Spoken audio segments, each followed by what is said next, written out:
Բարև Ֆակտոր TV հյուրը հանրապետական կուսակցության գերագույն մարմնի անդամ պաշտպանության նախկին փոխնախարար Արտակ Զաքարյանն է, բարև Զաքարյան, Դավիթ Համբարձումյանը ձեր կուսակցական գործընկեր Հայաստան ժամանելուն պես կալանավորվեց այսօր երրորդ նախագահ Սերժ Սարգսյան դատանի առաջ խոսում էր այս թեմայով, ասելով, որ շատ դաժան պատժաչափ է պարոն Համբարձումյանին տրված եւ ինքը խնդրել է պարզել, արդյոք նման նախադեպեր եղել է եւ չէր բացառում, որ այս կալանքը իմպիչմենտի գործընթացում պարոն Համբարձումյանի վարչապետի տեխնացու լինելու պատճառով է։ Ես լսում եմ ԿՊԱ-ականները, նրանք էլ ասում են դուք եք կանխատեսում, որ այս կալանքը լինելու է եւ պարոն Համբարձումյանին միտումնավոր եք տեխնացու դարձրել, որ քաղաքականացվի կամ այդպիսի տպավորություն լինի։ Որն է ձեր մեկնաբանությունը։ Որքանով ես տեղյակ եմ գործի բնույթից եւ որքանով այս տարիների ընթացքում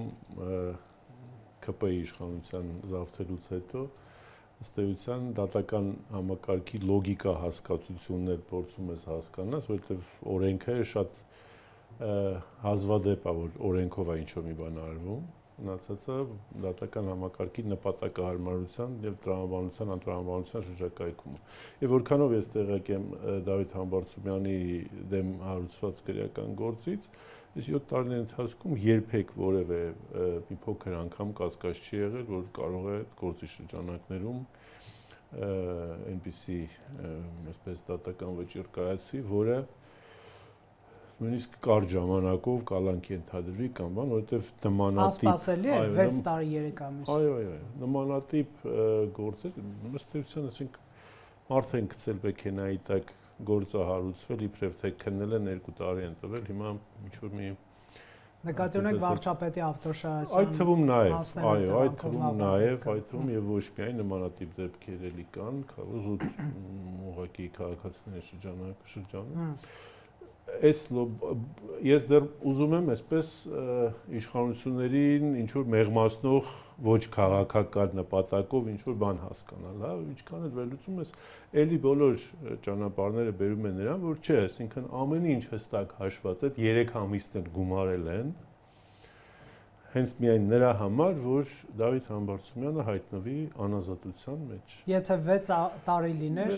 եւ դրանից նվազ ժամանակահատված լիներ, իրավական մեկ այլ մեխանիզմով մարդը շարունակում էր ազատության մեջ մտնել, վճիռը համարվում էր վճիռ, բայց համաներման կիրառումով ազատության մեջ է։ Սա իրավաբանական մեկնաբան։ Վտանգը նաեւ որ մեր համոզմամբ, մենք դա տեսնում ենք, որ իմպիչմենտը աստիճանաբար դառնում է ավելի ու ավելի իրատեսական, ավելի ու ավելի իրական գործընթաց, հատկապես այս տնտաշինքի մեր գործընկերների միանալուց հետո եւ բնականաբար ինչ պետք է անի ԿՊ-ն եւ գործող այսպես կոչված իշխանությունը առաջին հերթին տեխնացուին չեզոքացնի, փորձի չեզոքացնել։ Որտեւ սահմանադրական պահանջների համաձայն չկա տեխնացու, չկա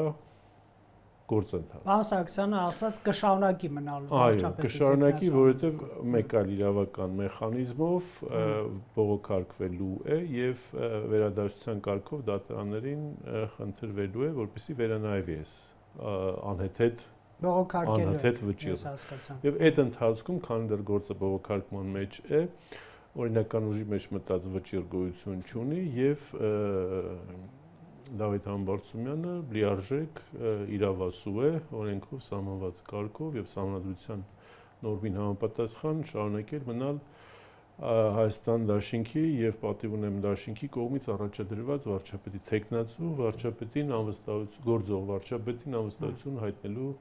գործընթացի մեջ։ Բայց տեսեք, մյուս կողմից էլ պարոն Համբարձումյանի տեխնացությունը առաջադրվեց վարչապետի պաշտոն այն ժամանակ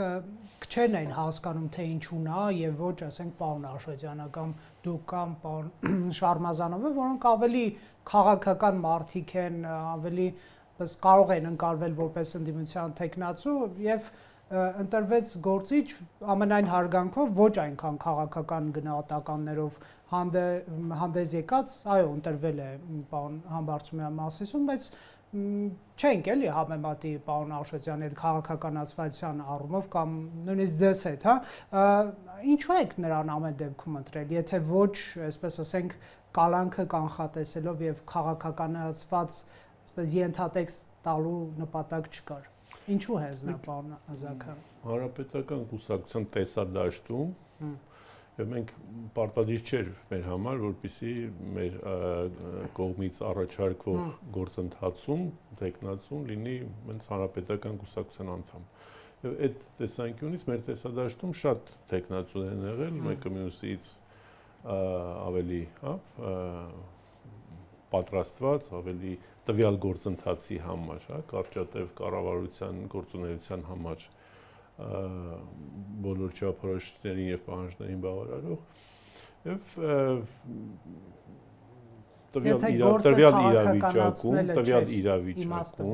տվյալ իրավիճակում Դավիթ Համբարձումյանի տեխնացությունը մեր կողմից էլ կուսակցության գործադիր մարմնի կողմից էլ գնահատվել է լավագույն տեխնացու։ Բայց չի, որ պես պետք է տեխնացու, արագ տեխնացու են գտել եւ ոչ, որոշումը բավականին կշռադատված է։ Քրեական գործի հետ կապ չուներ։ Տեսեք, որևէ մեկի մտքով անգամ չի անցել, որ այս քրեական գործի գոյության պայմանում, եթե մենք թեկուզ 1%-ով մտածեին կամ իրավաբանները մեզ հուշեն, որ հնարավոր է, դատավոր է, հիմա կարա նաև այս որոշումը կայացնել։ Այսինքն դատավոր այս որոշումը կայացնել միայն մի դեպքում, եթե լինի քաղաքական պատվեր։ Գնեք, չգիտեմ, ասենք օրինակ իրավական խոցելի տեխնացու չէ առաջադրել։ Գիտեք ինչ սխալ հաշվարկ է դեպքում տնից պետքա դուրս չգալ։ Մենք էլ հիմա պիտի չխոսենք, որովհետև կարող է մի նախադասություն ասենք, որի համար ԿՊ-ում դուր չգա ինչ-որ մեկի։ Առաջադրեք, ում շուրջ չկար քրեական գործ։ Հիմա Սամվել Կարապետյանը որ կալանավորվել է։ Ինչի համար է կալանավորվել։ Ամենահայտնի աշխարհի ամենահայտնի հայերից մեկն է, ամենամեծ ներդրում ունեցող։ Սրբազանները, որ կալանավորվել են, ինչի համար են կալանավորվել, հայ եկեղեցուն տասնյակ տարիներով ծառայող հայ ժողովրդին ըստեյության ծառայող հոգևոր մեր անվտանգության եւ հոգևոր մշակութային դաշտի լավագույն ներկայացուցիչներ ինչի համար են ծառայել։ Այսօր բան եղել։ ԿՊ-ականները կասեն, բայց ես ինչու չեք բռնել պարոն Զաքարյան։ Ով ասել, ինչ երաշխիք կա, որ չեն բռնի։ Ինչ երաշխիք։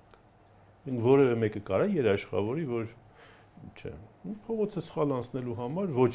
այսպես ասած նախատեսված տեղով անցնելու համար, սկսած մինչև ասում եթե ձեզ չեն բռնում, ուրեմն վտանգ չեք իշխանության համար։ Այդ թվում նաև, դրա համար ասում քաղաքական Դավիթ Համբարձումյանին 7 տարի ոչ մի բան, հենց որ տեսան, որ գործընթացը իրատեսական է, այո, բանը կարա անվստահության հայտնելու գործընթացը կարող է իրականում առաջ գնալ եւ ԿՊ-ականներ դրան միանան, իրանք հենց այս գլխից, ինչպես ասում են ժողովրդական լեզվով, գործընթացը տորպեդահարեցին տեխնացուին մեգուսացնելով։ Իսկ ինչու չեք փոխում ձեր տեխնացուին։ Իսկ ինչ իմաստ կա տեխնացուին փոխելու, երբ որ տեխնացուն դեռևս շարունակում է մնալ գործընթացում իրավական առումով բան։ Երբ որ կանցնենք դատական բոլոր գործընթացները եւ իրավական տեսանկյունից հնարավոր չի լինի շարունակել Դավիթ Համբարձումյանի տեխնատությամբ գործընթացն առաջ տանել, այդ ժամանակ արդեն կնկատի։ Պարոն Զաքարյան, Ռոբերտ Քոչյանը բայց միևնույն ժամանակ պետք է նաեւ ասեմ, որ իշխանությունները լավ չեն հասկանում, որ արդեն իսկ չեն աշխատում նաեւ այդ կոշտ ու կոպիտ իրավական չարաշահումները քաղաքական նպատակներով։ Սրանք արդեն նաև տալու են հակառակ էֆեկտ, ի վնաս իրանց։ Ռոբերտ Քոչյանը ղեկավարած Հայաստան Դաշինքի падգամավորները, ինչպես արդեն նշեցիք, տվեցին ստորագրություն, ՀԿ-ի այսպես խմբակցությունը տվել է, Հակոբ Ասլանյանը եւ Աղազարյանը ոնց հասկանում եմ չեն տալիս, բայց ինչպես գիտենք, նաև Տիկին Եսյանն էր այստեղ ասում, որ 7 ԿՊ-ականներ կմիանան ընդդիմությանը, եթե այսպես առաջ գնա process-ը, ստացվում է մենակ 13 հոգի կան նրանք, թե այսպես process-ը տապալված է եւ չկան նրանք։ Ուզում եմ ասել հաջորդ քայլը ո՞րն է։ Process-ը թե տապալված լիներ, Դավիթ Համբարձումյանը հիմա կամ Մոսկվայում կլներ կամ իրանց տանը, չէ։ Դուք դրանով եք դատում։ Դա ամենապարզ ցուցանիշն է։ Պրոցեսը տապալված լիներ, ասենք ինչ իմաստ կար այդ դեպքում մեկուսացնել տեխնացուին։ Պրոցեսը հենց հակառակը մոտենում էր շատ ավելի ու ավելի այսպես միսուարյուն ստանալուն, այսինքն այն խոսույթը, որ չի բավարարում ձայները, մենք էլ գիտենք, մենք էլ մաթեմատիկայից ոչինչ, այսինքն թվաբանությունից ոչինչ ված չենք կարողանում ենք թվերը գումարել։ Այսինքն եթե մենք իմանայինք, որ այդքան պրիմիտիվ է գործընթացը եւ պրիմիտիվ են հակադարձումները, իհարկե չենք սկսի։ Բայց մենք էլ տեսնում ենք եւ նաեւ մեր կապերը, մեր այսպես ասած քաղաքական կոնսուլտացիաները, քաղաքական զրույցները, մենք էլ տեսնում ենք, որ իշխող խմբակցությունը ինքն էլ արդեն ինչ-որ մի ժամանակ կարող է հենց այդ գործընթացի հեղինակ դառնալ։ Impeachment-ի, ինչից վերցրինք։ Երկրում տիրող իրավիճակից, ապագայի բացակայությունից, թուրքական վտանգից, այո ինքնության եւ Հայաստանի եկեղեցու դեմ ոտնահարումներից, Արցախի կորստը, թե ինչ-որ տեղեկություն ունեք բազական։ Գիտեք, չի կարող չէ ամեն ինչ իրացիոնալ լինել։ Ամեն ինչ աշխարհում իրացիոնալ չի։ Այդ դեպքում նորմալ բաները կլինեին աննորմալ։ Բայց քանի որ քաղաքականության մեջ շահեր, նպատակներ եւ դրա վրա ծախսվող ռեսուրսները որպես կանոն խոսում են քաղաքական արդյունավետության մասին, ԿՊ-ում էլ շատ-շատեր հասկանում են, որ իրենց կառավարումը անարդյունավետ է եւ դրա համար պետք է պատասխան տրվի։ Եթե մինչեւ այսօր Հայաստանում ոչ մի քաղաքական իշխանություն քաղաքական պատասխանատվության չի ենթարկվել, ոչ Տեր-Պետրոսյանի ժամանակ, ոչ Ռոբերտ Քոչարյանի, ոչ Սերժ Սարգսյանի, որովհետեւ դրա քաղաքական այսպես ասած հիմքերը չեն եղել։ Այո, թերացումներ եղել են բոլոր ժամանակներում, սխալներ եղել են, քրեական, այսպես ասած, քրորեն պատժելի գործընթացներ եղել են, դրա համար նախարարներ, փոխնախարարներ, չգիտեմ, падգամավորներ, մարզպետներ, համայնքի ղեկավարներ, յուրաքանչյուր լիազորությունների շրջանակներում պատասխանատվություն կամ ազատում կամ ինչ որ ձևով դրա դեմ օրենքի պահանջներ են իրականացվել, բայց քաղաքական իմաստով կորուստ քաղաքական որոշումների արդյունքում Հայաստանի Հանրապետությունը, հայ ժողովուրդը, իր շահերը, իր տարածքային ամբողջականությունը, իր ազդեցությունը, իր միջազգային հեղինակությունը, իր արտաքին հարաբերություններում եւ ներքին այսպես ասած դրված խնդիրներում որևէ կոպիտ, այսպես ասած, կամ ակնառու կորուստ չի ունեցել, հետեւաբար քաղաքական պատասխանատվության խնդիր չի եղել։ Իսկ այսօր այս իշխանությունների պարագայում սա ծերից ծեր ոտից գլուխ քաղաքական պատասխանատվության ենթակա խնդիր է, իրավականի մասին ուրիշ չեմ էլ խոսում։ Այսինքն Արցախը եւ ինքնորոշման իրավունքը եւ Մինսկի խումբը եւ այդ բազմաթիվ այդ ձեռքբերումները, որ տարիների ընթացքում եղել է, բոլորը մի կողմ, այն ինչ որ Նիկոլն ասում, դա է կարևոր, իհարկե։ Բայց հեղափոխություն չեղավ, չէ, Արցախի կորստից հետո բանզական միգուցե գերագնահատված է հարցի արժեքը։ Ես հասկանում եմ, որ շատերի համար կարող է այս հարցի ձևակերպումը վիրավորական թվալ, բայց լայն զանգվածների համար միգուցե այդ հարցը այդ կարևորությունը այդքան չի ունեցել, ինչքան հատկապես այսօրվա անդիմադիր թևն է պնդում, օրինակ Արցախի հարցի կարևորությունը։ Հակառակ պարագայում թվում է, այսպես թվում է, թե Հայաստանում քանի դեպք եք հիշում, հետևանքի չի առնչվում։ Հայաստանում քանի դեպք եք հիշում, որ գլխավոր շտաբը վեր կենա բոլորը սկզբից մինչև վերջ գլխավոր շտաբի բարձրաստիճան զինվորական ղեկավարությունը բոլորը սկզբից մինչև վերջ հայտարեն եւ ստորագրեն, որ այս իշխանությունները, գործող իշխանությունները պետք է Ես կարող եմ դրան ավելացնել համալսարանների, չգիտեմ, եկեղեցականների եւ այլ եւ այլ։ Մնացածները ոչ զինվորական մաս։ Այսինքն սա չի խոսում, որ Հայաստանի Հանրապետություն տեղի է ունեցել ոչ ստանդարտ շոկային, այսպես ասած, կորստաբեր, աղետաբեր իրավիճակ եւ դրան համապատասխան արձագանք։ Հեղափոխություն չեղավ։ Հեղափոխություն չեղավ, այո։ Հեղափոխությունը կարար լիներ այսպես եթե ձևակերպենք, դրա համար արտաքին աջակցության պարագայում, որտեղ արտաքին աջակցություն չեղավ։ Աշխարհում Հայաստանը հատկապես մեր տիպի երկրներ, մենք էլ գիտենք, որ 18 թվականին հեղափոխություն չեղել արտաքին միջամտություն իշխանության զավթման իշխանության վերցնել։ Այսինքն ժողովուրդը գործոն չի այս պարագայում։ Ժողովուրդը ոչ թե գործոն չի, ժողովուրդը մասնակցության բավարար մոտիվացվածության խնդիր ունի։ Եվ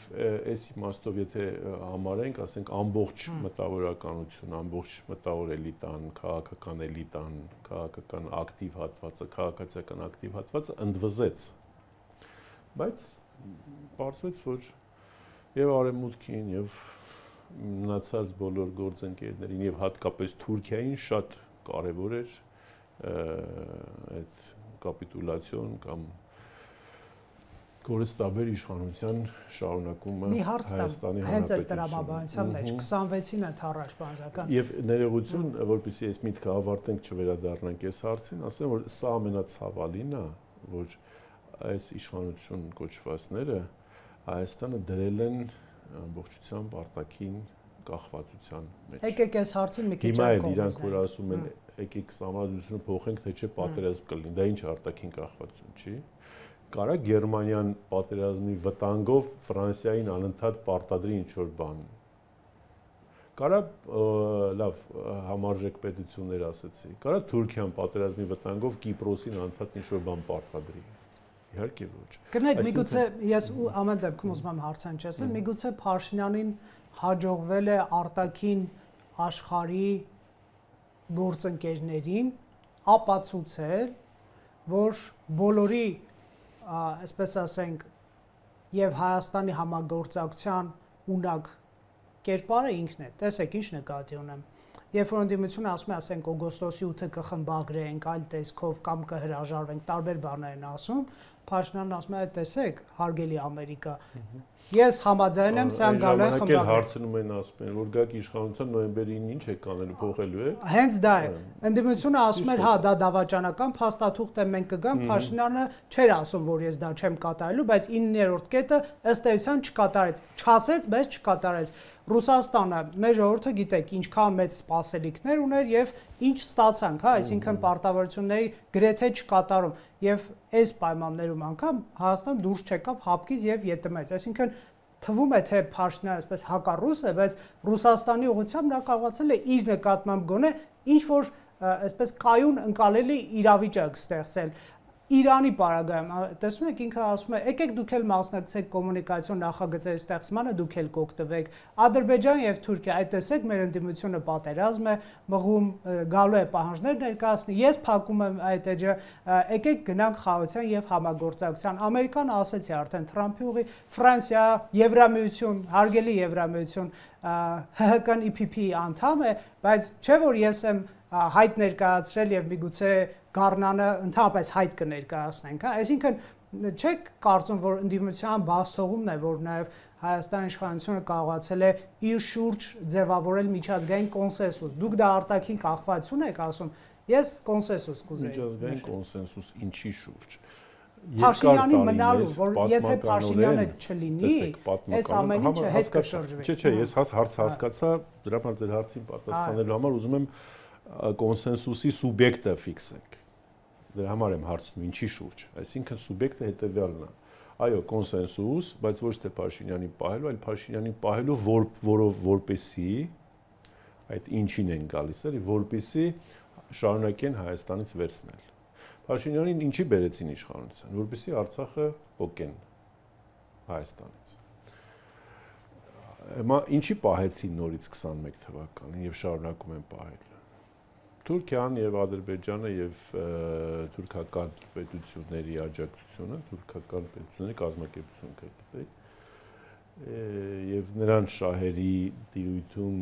կամ նրանց քաղաքական աշխարհակաղակական շահերի հետ համախոհ այլ եվրոպական տերություններ ըստ էության աջակցում են, որպիսի Փաշինյանի միջոցով իրականացվի այդ մեծ պրոյեկտը։ Այսինքն ժողովրդին այսպես մանիպուլացնելով, խաբելով, շոյելով, գեղեցիկ բառեր ասելով, ամեն առավոտ միացնես բան անելով, հենց բերեն այդ միջանցք հասկացությունը, անունը չտալով, անունը միջանցք չդնելով, բայց իրականում որպես միջանցք ծառայեցնելով ու աստիճանաբար հայկական գործոնը հանելով։ Սա Թուրքիայի եւ թուրքական աշխարհի եւ նաեւ Մեծ Բրիտանիայի երազանքն է եղել։ Երազանք։ Գաղտնիք չի, չէ՞, որ Արևմուտքը եւ Ռուսաստանը ամեն գնով հակասության մեջ են։ Այդ հակասությունը եւ Արևելյան Եվրոպայի ամբողջ տարածաշրջանում եւ Կենտրոնական Ասիայում եւ Հարավային Այո, կներեք, բայց չի ստացվում, որ Փաշինյանը կարողացել է դառնալ կերպար, այդ երկուսի համար էլ ընկալելի։ Պարոն Զաքարյան։ Ում հաշվին։ Եթե Հայաստանի Հանրապետությունը չկորցներ, այսինքն Փաշինյանը կլիներ ֆանտաստիկ դիվանագետ, եթե Հայաստանի Հանրապետությունը դրան շահեր։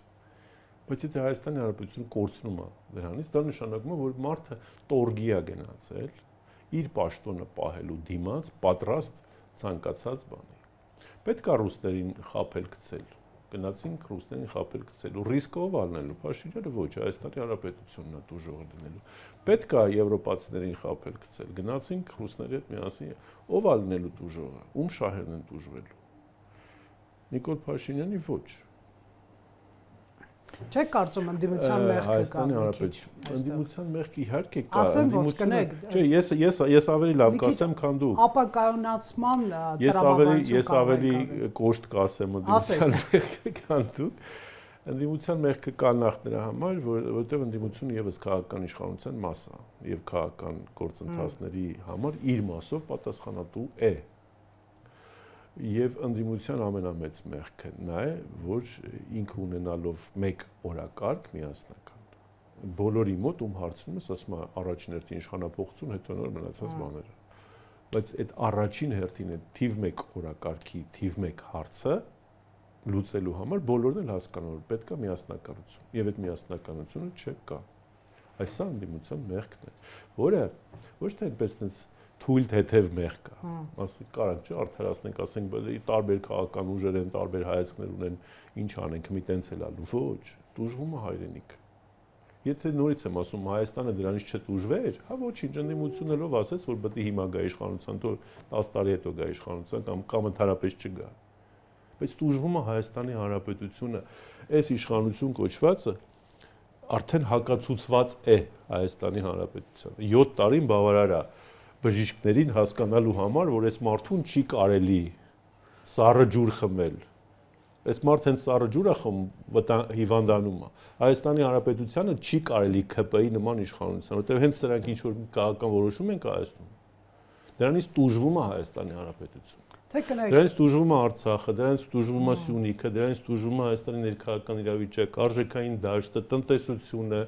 ֆինանսական հնարավորությունները, պետական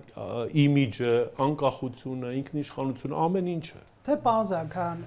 Հայաստանի շուրջ միջազգային ծրագրավորումը այն է, որ պետք է բացվեն ճանապարհները, խաղաղություն լինի Ադրբեջան-Թուրքիայի հարաբերությունների բարելավում եւ ընդդիմության խոսույթը սրան դեմ ոչ։ Չի ընկալվում միջազգային հանրության գործընկերների կողմից, որ եթե այս իշխանությունը գնա եւ գա այսօրվա խորհրդանական ընդդիմությունը, տորպեդահարվելու է այս process-ը։ Նիկոլը փայլուն հնարավորություն ուներ եւ մինչեւ 20 թվական։ Եվ դրանից հետո առ այսօր անել այնպես, որ Հայաստանը դառնա գործոն, հենց այդ ձեր ասած բոլորի շահերը, որ ասենց բոլորն ուզում են, որ ճանապարհները բացվեն, բայց յուրաքանչյուրն ուզում է, որ ինքը լինի այդ ճանապարհի տերը, ոչ թե Նիկոլը։ Հասկանաք, ասենք Արևմուտքի եւ Թուրքիայի համար շատ կարեւոր է։ Թուրքերը չեն էլ թաքցնում, այսօր էլ նորից տրանսպորտի նախարարն ասել է, որ թիվ 1 շահառուն Թուրքիան է։ Չեն թաքցնում, հասկանու՞մ, չեն ասում Հայաստանը շահառու, ասում են Թուրքիան է շահառուն, ընդ որում շարունակում են պնդել, որ դա Զանգեզուրի միջանցքն է, ճակերտավոր։ Տեսեք, երբ որ այդ ճանապարհի տերը, այսպես ասած, ճակերտավոր գործարկողը, լավ, տերը Հայաստանի Հանրապետության, գործարկողը փաստացի Ռուսաստանն է, դա դուր չի գալիս Թուրքիային, դուր չի գալիս Արևմուտքին եւ դրա դեմ բնականաբար գնում է քաղաքական գործընթաց։ Հիմա օգոստոսի 8-ից հետո պարզ դարձավ, որ այդ գործարկողը ամերիկյան կողմն։ Հիմա դա ըստ էության դուր չի գալիս Իրանին, լուրջ չի գալիս Ռուսաստանին, ինչ որ իմաստով Հնդկաստանին եւ այլն։ Այսինքն, որպեսզի հնարավոր լինի դա իրականացնել, անհրաժեշտ է, որպեսզի Հայաստանը լինի եւ տերը եւ գործարկողը։ Ճիշտ է, թուրքերն ու ադրբեջանցիները չեն ուզենալու, որ Հայաստանը լինի։ Իրանք ամեն կերպ ամեն ինչ անելու են, որ իրանց բեռները հայի մաքսավորը չկանգնացնի, իրանց բեռների նկատմամբ հայ քնիչը հանկարծ քննություն չիրականացնի։ Բայց օգոստոսի 8-ում գրված է, չէ՞, Հայաստանի ինքնիշխանություն, տարածքային ամբողջականություն։ Օգոստոսի 8-ում ինչ որ գրած է, դա այդ ընդհանուր կենացների ցանկությունների մասին է գրած, բայց դետալները սկզբունքները միակողմանիա ֆիքսված։ Ինչ է նշանակում անխոչնդոտ ճանապարհ։ Փոխադարձ առավելությունը։ Փոխադարձ առավելությունը որն է, որտեղով եւ ինչի գրած չի։ Ինչքան անխոչնդոտ իրենց համար այնքան։ Ինչի է նկարագրած այդ անխոչնդոտը Հայաստանի տարածքով է, ներ կոնկրետ տարածքով եւ նկարագրած չի փոխադարձության սկզբունքը որտեղ է եւ ինչ է նշանակում էլի անխոչնդոտը թե չէ։ Այդ բառերը, այդ գործողությունները մենք 20 տարի այդ փաստաթղթերի հետ աշխատել ենք եւ կուլիսներն ենք շատ լավ հասկանում եւ գիտենք թե այդ բառերը գրվում են ինչի համար։ Մեզ եւ ձեզ խաբելու համար։ Այսինքն ձեզ էլ չեն կարողանալու խաբել, ինձ են չեն կարողանալու խաբել, բայց բազմաթիվ մեր քաղաքացիների խաբում են դրանով, մարդիկ ասում են, հա դե ուր է, որտեղ է գրած Միջանցք։ Այո, ոչ միտեղ գրած չի, Միջանցքը չի լինելու գրած։ Կամ ինչպես ասում են խաղաղության փաստաթուղթը նախաստորագրեցինք, հա, այսինքն վերջ խաղաղությունն եկել է, ոչ։ Խաղաղությունը լպարս չի, վաղ կարա այդ խաղաղության անվան տակ պատերազմներ կան, որովհետեւ նախ այդ փաստաթուղթը չկա։ Դա նշանակում է, որ արձանագրեցինք, որ բանակցությունն ավարտված է։ Հայաստանը համաձայն է այս 17 կետից 10, չգիտեմ, քանիսով ստանձնի պարտավորություններ, որը եւ վիրավորական է, եւ նսեմացնող է, եւ սահմանափակող է, եւ պատիվ չի բերում ընդհանուր պետականության տեսանկյունից եւ ժողովրդի տեսանկյունից, բայց այդ ամբողջը ծածկվում է դե խաղաղություն է, լավ, ջանդամ ոչինչ ինչ կանեն մեր հետ, կարևորը խաղաղություն։ Ոչ։ Նույնիսկ խաղաղություն էլ չի, որ ասես դե լավ մի 10 տարի կփորձենք ինչ որ ձևով յոլա գնալ, մինչև որ ուժ հավաքենք։ Այդ էլ չի, դա էլ չի, էլ, այսինքն դե հստակ գրած է, որ Ադրբեջանն է ազդելու եւ ինչ որտեղ նաեւ կառավարելու, հերրակառավարելու Հայաստանը։ Բազական, ընդդիմության խնդրեմը այն չի, որ դուք միայն արձագանքողի դերում եք Նիկոլ Փաշինյանի արարածներին եւ չեք կարողանում ինքնուրույն այսպես այնպիսի օրակարգ առաջ քաշել, որ իշխանությունը հարկադրված լինի դրա այդ գործունալ։ Կներեք, ես ձեզ մի բան հիշեցնեմ, նույն ձեր իշխանության տարիներին Տեր-Պետրոսյանի գլխավորած ընդդիմադիր շարժումները 2008, 9, 10 հատկապես այդ թվին, հիշում եք, այս պրոսպեկտը ծայրից ծայր ցուցարներ էին եւ այն ժամանակ կար իշխանություն ընդդիմություն բանակցություն, այսպես ասենք քաղբանտարկյալների ազատ արձակում, ես հիշում եմ Մատենադանում էր այդ բանակցությունները գնում։ Այո, չէ, ուզում եմ ասել, այն ժամանակ այդ ընդդիմությունը կարողացավ իր օրակարգը բերել եւ իշխանություններին նստեցնել իր հետ բանակցության։ Այսօր դուք չեք կարողանում նման հարկադրանք կիրառել այս իշխանության նկատմամբ։ Ազգային ընդդիմություն էր, այդ ժամանակ ընդդիմությունը պատասխանատու էր ամեն ինչի համար։ Ծեծելով, կոտրելով, ջարդելով եւ թուրքական օրակարգով չէր շարժում, շարժում էր ազգային օրակարգով, այդ ժամանակ ընդդիմությունը, իշխանությունը ամեն ինչ անում էր, որ Արցախի եւ Հայաստանի անվտանգության հարցում խնդրեմ չունենա, այդ թվում նաեւ ներսում։ Իսկ այս ընդդիմությունը այս իշխանությունը չի հետաքրքրում նման խնդիրները։ Նրան բոլորովին չի հետաքրքրում այդ ամբողջը։ Նրան որտեղ դրսից տվել են կանաչ լույս, ասել են ուզում ես ընդդիմադիրներին նստացրու, ուզում ես, չգիտեմ, աշխարհի բոլոր մեղքերը բարդի իրանց վրա, ինչ ուզում ես արա։ Ռուսներին հեռացրու այս տարածաշրջանից, թուրքերին բեր եւ դուր ազատ տարանցման հնարավորություն։ Եվ մենք Հարավային Կովկասով գնալու ենք Կենտրոնական Ասիան, դեղից էլ Չինաստանի, դեղից մնացած մեր աշխարհակահաղական շահերը տարածենք եւ թույլատնենք մնացած բևեռներին, Հայաստանն էլ կլինի թե չի լինի։ Ինչու է ուժը ձեզ հետ չեն խոսում։ Որովհետեւ մենք դրան հակադրվում ենք այդ օրակարգին։ Մենք ասում ենք հենց դե ուրեմն շանս չունեք 26-ին իշխանապողության։ Ոչ, նայեք։ Այդ հակադրությունը, չէ՞։ Արտաքին ուժերն են իշխանության հարցը որոշում։ Այդ հակադրությունը, չէ՞։ Այսինքն աշխարհակահաղական իմաստով հակադրությունը հետեւաբար այդտեղ կա բալանս եւ մենք կարանք այդ բալանսը բանանենք։ Այդ բալանսը պահելու համար Հայաստանի ինքնիշխանությունը պետք է բարձրացվի եւ Հայաստանը պետք է դարձվի գործոն, իսկ դա ինքնին արդեն բնական եղանակով այսօր Հայաստանը այդ գործոնի դերում է, բայց քանի որ Հայաստանի իշխանությունները կախյալ թուրքական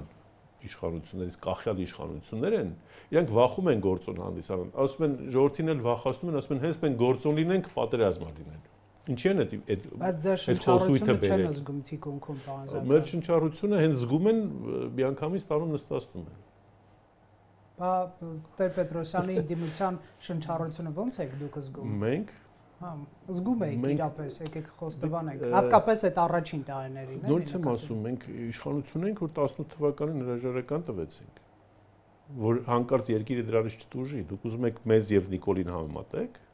Նիկոլը վեր կացավ գնաց Պրագայում, ասեց Արցախը հանձնում եմ Ադրբեջանին, մենակ նրա համար, որ ինձ պահեք իշխանության, եւ պահեցին։ Եթե Նիկոլը չգնար ասել Արցախը հանձնում եմ Ադրբեջանին, իրանք կհեռացնեին հենց նույն արևմուտքը։ Կբերեին մի հատ ուրիշի, որ ասի Արցախ հանձնում է, որպեսզի հետո խաղաղապահները դեղից գնան։ Չեք ընդունում, որ ընդդիմությունը թույլացած է եւ ես ասեցի ընդդիմությունը պայմանավորված է նաեւ ընդդիմության խնդրը ես ասեցի։ Այդ խնդրը շատ փայլուն զգացվել է, հատկապես նաեւ Սեփազան պայքարի ժամանակ, երբ որ հենց պայքարի առաջին օրերին խոսք էր գնում impeachment-ի գործընթացը սկսելու եւ տանելու համար, ու այտենց էլ չկարողացա միասնական տեխնացու գտնել։ Հա։ Որտեղ ընդդիմության մեջ կան որոշ ուժեր, որոնց հետաքրքիր է ոչ թե իշխանապողությունը, այլ հետաքրքիր է իրանց իշխանության գալը։ Այսօր էլ կան նոր ստեղծված ուժեր էլ կան, չգիտեմ, ինչ-որ տարբեր ուժեր անհայտ նույնիսկ չես էլ իմանում ովքեր են, ինչ են, բան, այտենց մեծ։ Ինչ-որ մաներ է խոսում, ինչ-որ եւ այլն, քննադատում հներին, նորերին եւ այլն, գիտեք, այդ ձևով ոչ հները, ոչ նորերը, հա, էդ էլ է տարբերակ, բայց այդ ձևով կարաս իշխանության գաս մի 10-15 տարի հետո, երբ որ եւ ԿՊ-ն իր բոլոր դավադիր ծրագրերը սպառած կլինի եւ ընդդիմությունը իր բոլոր ազգային օրակարգը մաշացրած եւ սպառած կլինի։ Այս պայքարի մեջ, այս բախման մեջ, իշխանությունը ընդդիմություն բախման մեջ։ Ինչի իշխանապողություն չի լինելու, դա նկատի ունեք։ Չէ, իհարկե չի լինելու։ Ինչու՞։ Որովհետեւ ասում եմ, ազգային օրակարգ պետք է բերես, եթե որևէ քաղաքական ուժ այդ օրակարգով գա փոխարինի ՀԿ-ին, կարա նաեւ հաջողության հասնի միայնակ։ Իսկ մենք ասում ենք ոչ մեկը չի կարողանալու, որովհետեւ բոլորը պետք է միավորվեն։ Այո, ազգային ուժերը այս պահեդրությամբ թույլ են, բայց այն ինչ որ անում է ԿՊ-ն, դրան կարաս հակադրես միայն ազգային օրակարգ։ Այլ կերպ չի կարելի։ Իրանց մոտ լիբերալ գլոբալիստական ապազգային օրակարգն է աշխատում, նրանք աշխատում են ուշադիր նայեք, տեսեք, որ հիմքերին է խփում։ Եկեղեցի, դպրոց, կրթություն, մշակույթ, ազգային օրակարգ, սփյուռք, դպրոցը կառուցելը ինչ է նշանակում։ Ասում է ՀԿ-ն քանդում էր, մենք սարքում ենք։ ՀԿ-ի դպրոցը հենց ՀԿ-ն էլ էր դպրոց կառուցում։ Բայց հարցը դպրոց կառուցելու մեջ չի, հարցը դպրոցի դասագրքի մեջ է։ Մենք էլ ենք շատ լավ շենքեր եվրոպատուհաններով, սիրուն, գեղեցիկ, լավ ժապավաններով, լավ տանիքներով դպրոցներ կառուցել։ Բայց օրինակ մեր իշխանության ժամանակ այդ դպրոցաշինությունը միայն բավարար չէր, որպեսզի մենք կարողանանք լավ կրթություն ապահովել։ Գիտեք, այսօրվա իշխանություն ձեր օրոք է կրթվել։ Դրա համար էլ մեր լավն են։ Երկրի վիճակը այսքան տխուր է։ Շնորհակալություն ինքնակնդրության համար։ Մեր թերությունը, մեր իշխանությունը, այսինքն անկախ Հայաստանի Լևոն Տեր-Պետրոսյան, Ռոբերտ Քոչարյան, Սերժ Սարգսյան, բոլոր ժամանակների գլխավոր թերությունը, որում կարելի է եւ քննադատել եւ ինքնակննադատել, դա կրթական համակարգն է,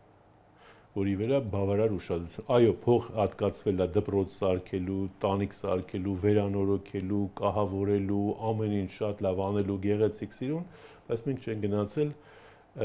մի հատ, պես ասած, դասարանի դուռը բացել, տեսել ինչ է դասավանդվում եւ ինչ է մեր կրթական ամենաթանկ կապիտալը։ Սովետական միության կապիտալը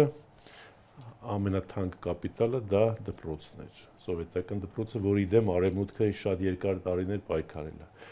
Մեր կապիտալն էլ դա պետք է լինի, այսօր դպրոցից արդեն արխային են, պատմության դասագիրքը վերցնում եք, մենակ Նիկոլի մասին է, ուրիշ բան չկա, ոնց որ ժողովուրդը ուրիշ պատմություն չի ունեցել։ Եկեղեցին տեսնում եք ինչ է կատարվում։ Բանակը դարել է, ասենք որ շարունակվի, ասենք լեգոներներ են ելնելու բանակ հասկացությունը, այդպես դժվար է հասկանալ ինչի մասին է մեր բանակը։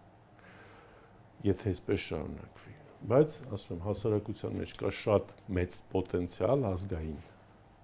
մտքի, ազգային իղձերի, ազգային հիշողության, ազգային ինքնության, եւ դա հնարավոր է այսպես ասած արտնացնել, դարձնել քաղաքական ուժ, քաղաքական էներգիա միմիայն միասնական ընդդիմության պարագայում։ Շնորհակալ եմ զրույցի համար, պարոն Զաքարյան։ Ֆակտոր TV-ում հյուրընկալել ենք Արտակ Զաքարյանին։